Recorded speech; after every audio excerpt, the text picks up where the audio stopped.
Not every case requires only low attenuation. Well, the transmission data require efficient power handling too.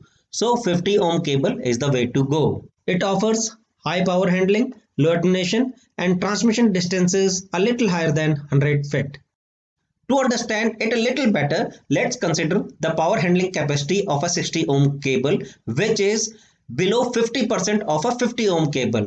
Voltage standing wave ratio or VSWR is the consideration here. If a coaxial cable blows up, it is predominantly the voltage that is the culprit. As we know, in case of high frequency AC, reactance, which basically is a combination of circuits, impedance and capacitance together, influences the AC signal more in proportion than the resistivity and the conductivity. Also, as the frequency increases, the power handling capacity of the cable decreases. So higher the frequency, lesser the distance the data travels. Now, to be specific, RG58 coaxial cable is the gold standard, and that is used also for the 1 pps transmission. It was even used for Ethernet for a while until Cat5 and Cat6 cables took over. Next is the RG174 coaxial cable. It basically is used because it is thin, 1/8 of an inch, allowing it to be used in real tight spaces, so we find it in the GPS systems.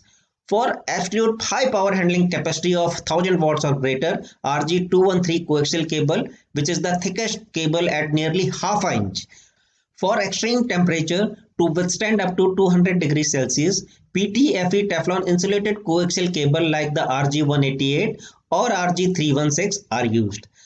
A good rule of thumb is that for a transmitter or a transceiver, use 50 ohm coaxial cable, and while connecting to a receiver end, 75 ohm coaxial cable is ideal.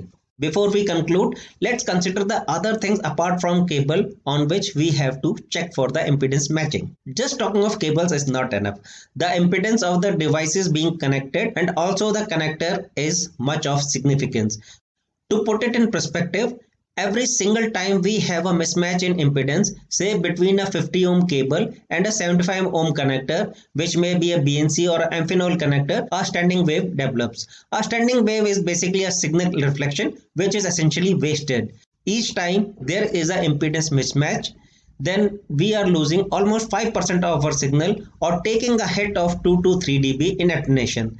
These losses add up and eventually can degrade a signal to a point where it is unrecoverable. Well, many of these cables come in three versions: the indoor one, the outdoor one, and the one for water blocked applications such as direct burial and underwater applications. What is of our consideration though are the shipboard ABS approved cables that can withstand high temperatures. Hope this discussion was interesting and a bit informative too. We'll see you around. Take care.